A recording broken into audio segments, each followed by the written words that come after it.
Dahil sa matinding epekto ng nasunog na Navotas Sanitary Landfill, DPWH at DNR masusing magsasagawa ng inspeksyon patungkol dito. Babalik si JM Thompson. JM? Audrey, kasalukuyan niyang magsasagawa ng inspeksyon ng Department of Public Works and Highways o DPWH, katuwang ang Department of Transportation at Department of Environment and Natural Resources o DNR dito sa Navotas Sanitary Landfill. Yan ay matapos i-anunsyo kahapon ni Pangulong Ferdinand R. Marcos Jr. na tuluyan nang naapula ang may isang buwang sunog sa abandonadong landfill. Sabi ng address ng Abril ng sumiklab itong Navotas Sanitary Landfill. Sinasabing noong Agosto pa noong nakaraang taon ay non-operational na matapos mag-expire ang prangkisa nito.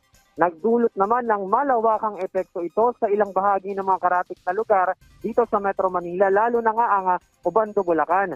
Dahil sa hindi nagkaroon ng safe closure plan at rehabilitation ng landfill, hindi agad ito naapula. Kinailangan ng pagtutulungan ng iba't ibang ahensya, kabilang ang local government unit ng Navotas, Bureau of Fire Protection, DPWH, DNR at iba pang private sectors. Sa tulong din ng Japan International Cooperation Agency o JICA, kung saan itinuro sa ating mga kababayang umaapula sa sunog ang tamang paraan ng pag-apula.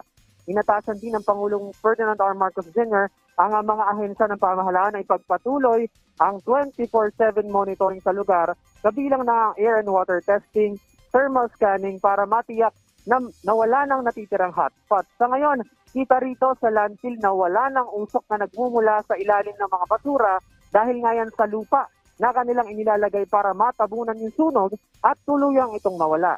Hindi naman sila titigil sa paglagay ng lupa sa landfill hanggang maabot nito ang standard soil coverage para hindi na muling magsimula ang sunog. Yan muna ang uling latest dito sa Navotas Sanitary Landfill. Balik sa inyo sa studio, Audrey.